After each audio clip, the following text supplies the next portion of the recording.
Hi guys, so today we are going to be talking about how I got my pastel hair and how I'm currently maintaining it, because this is a very long process and I just want to let you guys know on how I did this.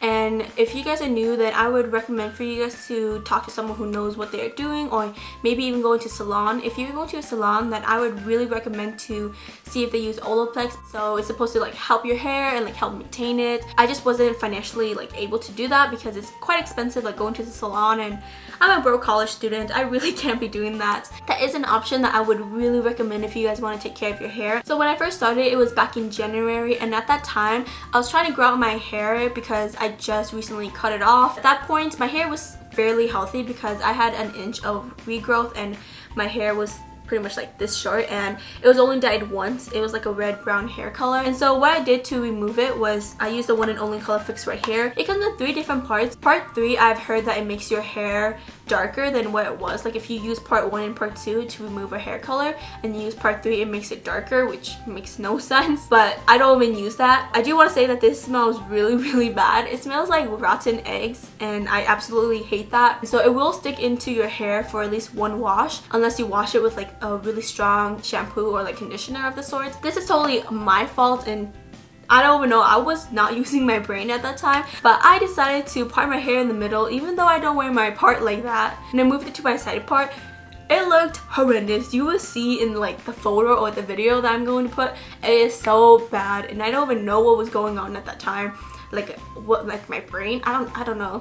What I wanted to do at first was just use one and only color fix on my ends and bleach it, and then put a blue kind of hair dye on it because I really wanted to have turquoise hair at the time, but it did not work out.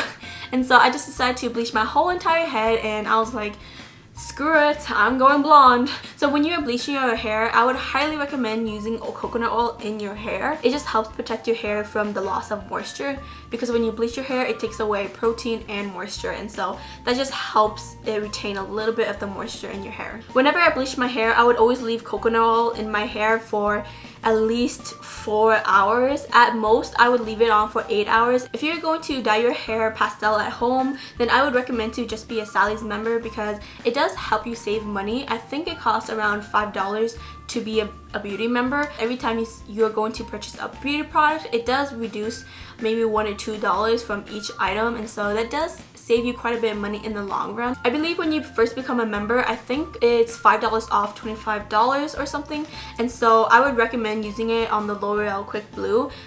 Because if you're going to be bleaching your hair, I would recommend the bigger bucket than the small packets, because the small packets are around $4 or $5, but this is $25. But if you use the coupon, then it's $20.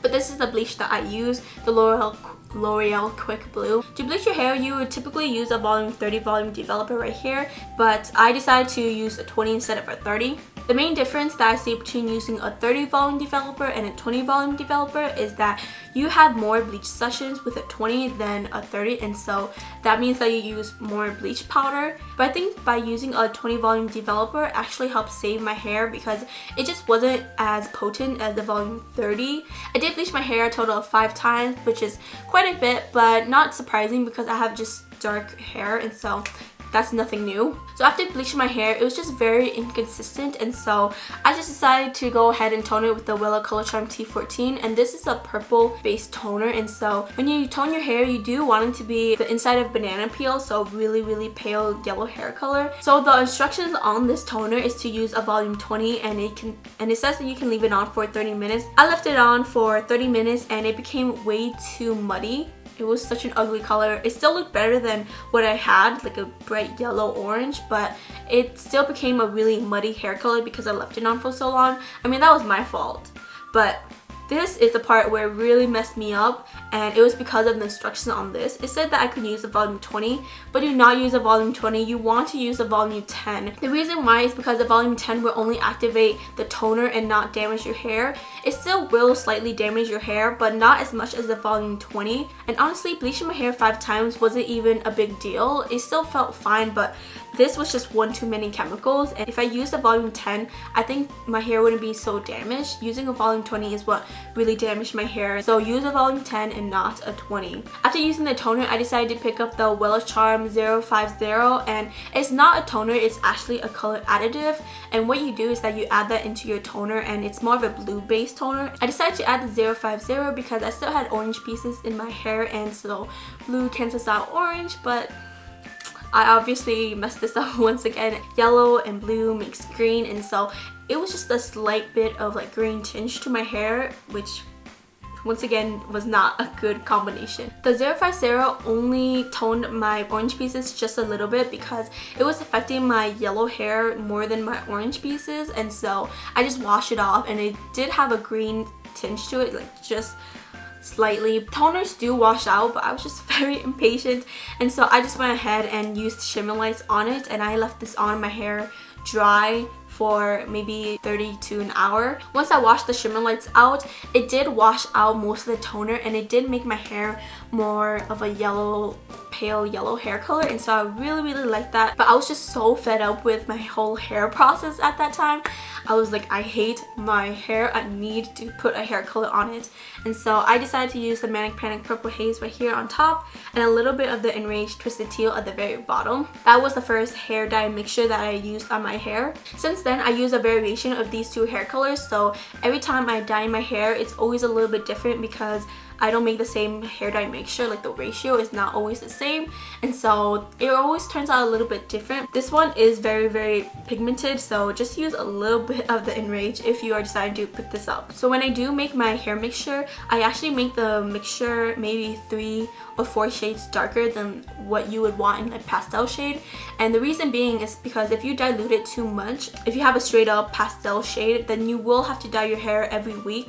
But because I make my hair mixture so dark and pigmented in the shower, it will bleed, and so that's how I only dye my hair 3 weeks, because it just fades very slowly. And this is how my hair is turning out, and this is like the 3rd week, and so I haven't dyed my hair for 3 weeks now, and as you can see, my hair is still a very pastel shade. This is just a little bit more faded than the rest of this, which is totally fine. I will just be retouching this up pretty soon, but this will be a little bit more diluted, like my actual pastel shade that I would want, just to match this hair color. But that is how I dilute my hair mixture, and that's how I prolong my hair session, because I do not want to be sectioning my hair every week, because that is just way too much, and I'm so lazy for that. So maintaining my hair, I only use this mixture every like 3 weeks or so, which is, you know, quite a bit of time. But in between, once it becomes really faded, I'll just use shimmer lights just to really prolong my hair dye. Another product that I use is a neutral protein filler. I put this into my hair dye mixture, and then I just apply it straight to my hair. The reason why I add the neutral protein filler is because you will be adding a protein back into your hair, and it will help your hair adhere to the hair dye a lot better, because with lack of protein, your hair dye can be inconsistent, and so adding back protein into your hair will just make your hair dye apply evenly, and that's what you want, because you don't want blotchiness or unevenness in your hair. I just want to touch base on protein real quick. I'm not hating on those DIY egg and mayo hair masks of the sorts. I do want to say that those type of protein, the molecules are just too large for our hair to adhere to, and so it's just really hard for those type of protein to add back into our hair. And so even though it will give your hair a nice shine, the next time you wash it, you will rinse out the protein. And so when you're finding hair products, you want to find hydrolyzed protein, and that is what is in the protein filler. And what that means is that the protein are small enough to actually attach itself to our hair. There are different types of hydrolyzed protein, like hydrolyzed keratin, hydrolyzed silk protein. I believe the best one is hydrolyzed keratin. I think that is the strongest hydrolyzed protein. So I do use a DIY protein hair mask. It's by using gelatin, and gelatin has smaller protein molecules, and so that's what I use. I will leave the link in the description below, but I use that DIY hair mask at least once a month. So I will interchange the hair mask with my protein and just using a moisturizing hair mask like coconut oil in my hair, and that will just really help your hair maintain protein and moisture.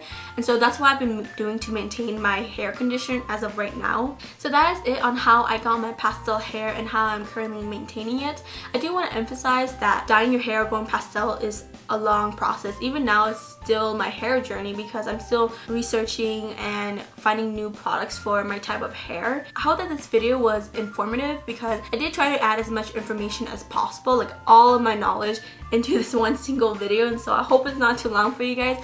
But if you guys like these type of videos, then please thumbs up and don't forget to subscribe because I'm still trying to do more videos on a daily basis. But I will see you guys in my next one. Bye guys. So I do want to clarify real quick that the cushions that I have right here, I don't wear them alone. I wear them pretty much as a foundation topper, pretty much